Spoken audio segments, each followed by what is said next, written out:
Hi viewers, இன்றைக்கி வந்து தண்டிக்கிற பொரியல் செய்ய போகிறோம். அது எப்படி செய்யலான்னு பார்க்கலாம்.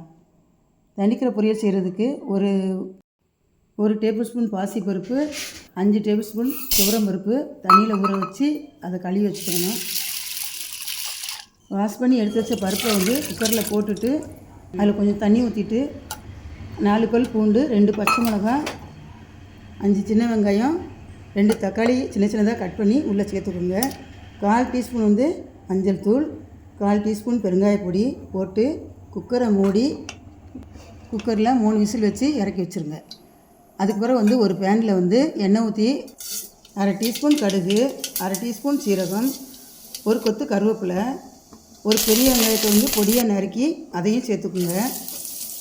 வெங்காயத்தை வந்து நல்லா கொஞ்சம் நேரம் ஒரு 2 நிமிஷம் வந்து கண்ணாடி பதம் வர்ற அளவுக்கு வதக்கிட்டு அதுக்கப்புறம் வந்து நம்ம கழுவி வச்சுருக்கிற கீரையை வந்து கொட்டி அதை வந்து கொஞ்சம் நல்லா அப்படியே கிண்டி விட்டு ஓரளவுக்கு வந்து வதங்கின பிறகு நம்ம கீரை ஓரளவுக்கு வதங்கிடுச்சு அப்படின்னு சொன்னால் நம்ம ஏற்கனவே வந்து கழுவி வேக வச்சு வச்சுருக்க பருப்பு எடுத்துகிட்டு வந்து இதில் வந்து கொட்டி நல்லா மிக்ஸ் பண்ணி உப்பு காரம் எல்லாமே சரியாக இருக்கான்னு பாருங்கள். காரம் பத்தலாம் இன்னும் கூட 2 வத்தல் சேர்த்துக்குங்க.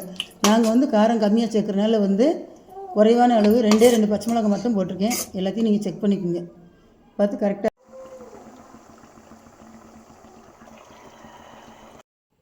இந்த கீரையை வந்து நீங்கள் வந்து சாதத்தில் போட்டு பிசைஞ்சு சாப்பிட்லாம், அது மாதிரி வந்து கூட்டாகவும் சாப்பிட்லாம். கீரை வந்து ரொம்ப உடம்புக்கு நல்லது.